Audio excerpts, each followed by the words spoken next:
ukuran kesuksesan orang itu relatif aja. Sepanjang apa yang kita kerjakan itu hasilnya sudah mencukupi, ada lebihnya, saya kira itu yang namanya sukses. Nama saya Haryadi, saya dari Desa Tegalharjo, Kecamatan Glemor, Banyuwangi. Latar belakang saya mengapa kok terjun ke pertanian? Yang pertama, saya kan sudah berusia 60 tahun, otomatis saya harus pensiun di usia sekian itu. Nah, untuk mengisi waktu pensiun saya terjun ke pertanian, terutama cabai. Saya menyerahkan kepada orang lain untuk mengelola, cuma manajemennya, mulai dari obat dan pupuk itu saya yang mengatur. Jadi saya menggunakan orang lain sebagai tenaganya saja. Mengapa kok saya milih ke petani? Itu karena gimana ya, saya itu dengan tanaman itu asik gitu loh. Di samping itu juga hobi. Akhir-akhir ini itu kan perpindahan musim kemarau ke musim penghujan, sehingga biasanya kalau musim penghujan jamur itu merajalela. Artinya itu apa ya, berkembang dengan pesat karena kelembapan. Nah, mungkin kalau untuk insek, serangga, saya kira tidak begitu banyak. Terus kemudian diatasi juga lebih mudah. Tapi kalau sudah urusan dengan hama tular tanah, itu yang menjadi bagian terberat dari bertanam cabai. Harga normal cabai, kita ngomong harga normal dulu ya Mas ya. Harga normal cabai itu antara 20.000 sampai 30.000, itu normal. Nah, kalau di bawah itu misalnya sampai sekarang ini ada yang 7.000, 8.000, 10.000, itu sebetulnya ya jauh dari normal. Maksudnya begini, dari harga sekian itu petani akan ngepres pendapatannya sebetulnya. Kalau harga seperti ini loh ya, 10.000 ke bawah itu sudah. Tapi kalau dikatakan rugi juga belum tentu. Kita melihat pada tahun kemarin pada bulan-bulan November, Desember, Januari itu cabai merah besar, cabai keriting, cabai rawit harganya kan melambung tinggi Mas. Sehingga mungkin para petani itu memprediksi tahun ini juga seperti tahun kemarin. Nah, sehingga banyak dari mereka yang akhirnya terjun ke cabai semua, yang biasanya sayurannya itu bermacam-macam, akhirnya terjun ke cabai, sehingga cabai itu produknya melimpah di pasaran. Dan kemungkinan daya beli masyarakat untuk cabai itu berkurang mungkin. Kemungkinan loh ya ini. Jadi saya belum pernah terjun ke pasar, tapi yang jelas seperti itu perkiraan. Jadi terus mungkin banyak yang petani rada latah Mas. Jadi rada latah, dulu harganya sekian wis melu gitu. Jadi akhirnya seperti ini. Kemungkinan.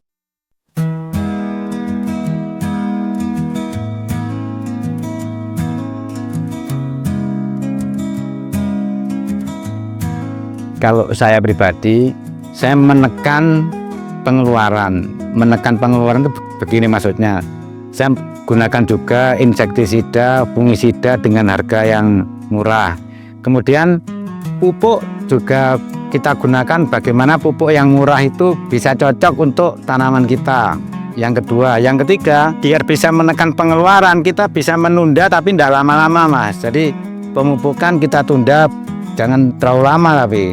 Kemudian penyemprotan entah itu insek atau fungi silahkan tetap, tapi ritmenya dikurangi. Kalau biasanya kita 3 hari sekali, ya ke 4 hari sekali, ya 5 hari sekali, atau seminggu sekali, sehingga pengeluaran agak bisa ditekan lah. Nanti kalau harga sudah mulai naik, ya kita kembali ke settingan awal. Jadi hanya mengubah settingan saja. Kalau dari pabrik itu biasanya kan, kalau satu pohon itu paling enggak 1 sampai 1,2 kilo seperti itulah. Kita ke sana. Jadi bagaimana tanaman kita itu biar bisa ke sana, bisa berproduksi satu pohon itu paling enggak ya 1 kilo. Nah, dan lagi tanaman cabai itu kan umurnya tidak sekali panen kan. Nah, jadi kita juga bermainnya di sana. Jadi bagaimana biar tanaman kita itu bisa ke sana, ya kita openi, nutrisi kita cukupi. Kita petik 8 kali. tanaman kita itu untuk cabai merah keritingnya cuma 4.000. Kalau ton belum Mas, karena baru pemetikan pertama ya, baru mungkin 10 harian atau 2 mingguan lah. Untuk sementara ini dari nota yang saya terima kurang dari 1 ton, tapi mendekati. Pasnya saya lupa. Kalau gini Mas, kan cabai itu bisa dipanen beberapa kali ya, jadi belum bisa dilihat pastinya, memang prediksi belum. Kalau kita memprediksi itu sepanjang tanaman kita tetap bisa seperti ini, mungkin ya adalah kelebihannya gitu. Begini, saya mau cerita sebentar mengenai apa yang saya pakai untuk mengenjot produksi. Gini, cerita dulu ya. Nah, pertama saya itu pada waktu itu menerapkan sistem potong pucuk di tanaman.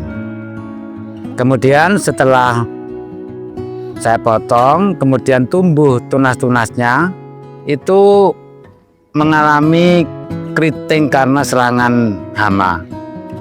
Entah itu trip atau tungau, tapi yang jelas trip kayaknya.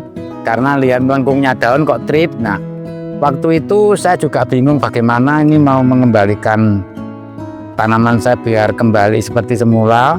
Nah, akhirnya saya ya mencari beberapa referensi lah, dari internet, dari teman-teman. Nah, secara nggak sengaja hari itu kalau nggak salah sore saya tuh mainan TikTok, kemudian scroll TikTok, kok ada nemu vulka Mas. Nah, terus begitu saya nemu vulka ini apa toh? Nah, kemudian kan belum begitu jelas. Akhirnya malamnya saya buka komputer, hidupi internet, saya cari di internet apa sih vulka itu, apa komposisinya dan lain-lain. Ternyata oh ini tak coba gitu. Nah, akhirnya saya beli vulka, kemudian saya coba. Nah, pertama saya tuh iki dosisnya piye nah yo, karena kan di kemasannya juga belum begitu detail pemakaiannya.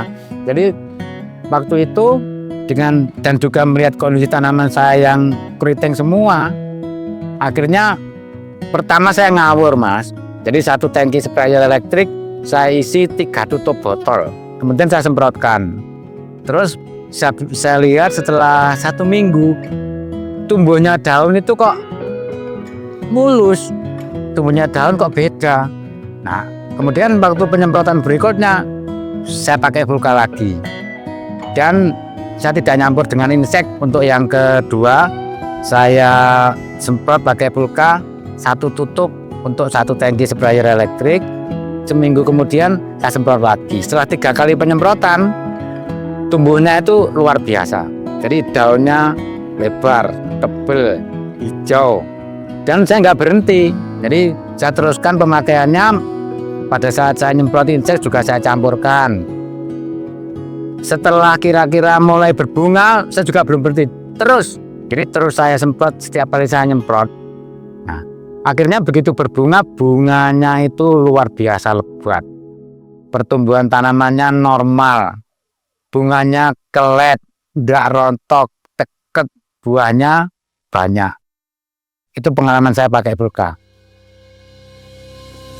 Kalau saya itu jujur Mas, tidak pernah menganggap semua itu ada yang berat. Karena kalau pikiran kita sudah muni berat, abot. Nanti saya anggap semua itu berjalan sesuai dengan dengan alurnya saja. Jadi kita jalani prosesnya. Yang penting kalau tanaman kita bermasalah, bagaimana kita menangani masalah itu. Kalau yang terberat saya belum pernah, karena saya tidak suka yang berat-berat. Kalau pencapaian terbesar belum Mas, belum, karena namanya pencapaian itu tidak bisa diukur. Jadi ukurannya gini saja, ukuran kesuksesan orang itu relatif aja.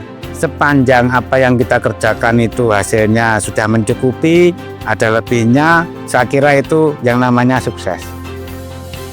Itu bagi saya loh ya, mungkin bagi orang lain berbeda. Kan satu, dari petani sendiri.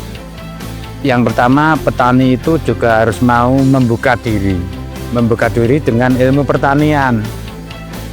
sepanjang itu membuat kita lebih baik, jadi ikuti. Jangan tetap menggunakan pola lama yang kadang-kadang hanya mitos saja. Tuh, kemudian yang kedua dari pemerintah, saya juga paham Mas bahwa pupuk itu kita masih impor ya. Jadi bahan baku pupuk kan kita masih impor.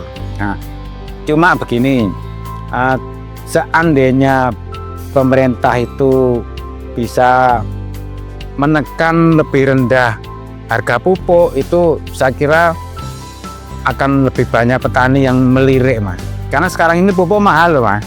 Jadi pupuk mahal, kemudian obat-obatan juga mahal. Terus kalau diterpa harga seperti ini, kayaknya juga mau dapat untung itu ya bisa, tapi tipis.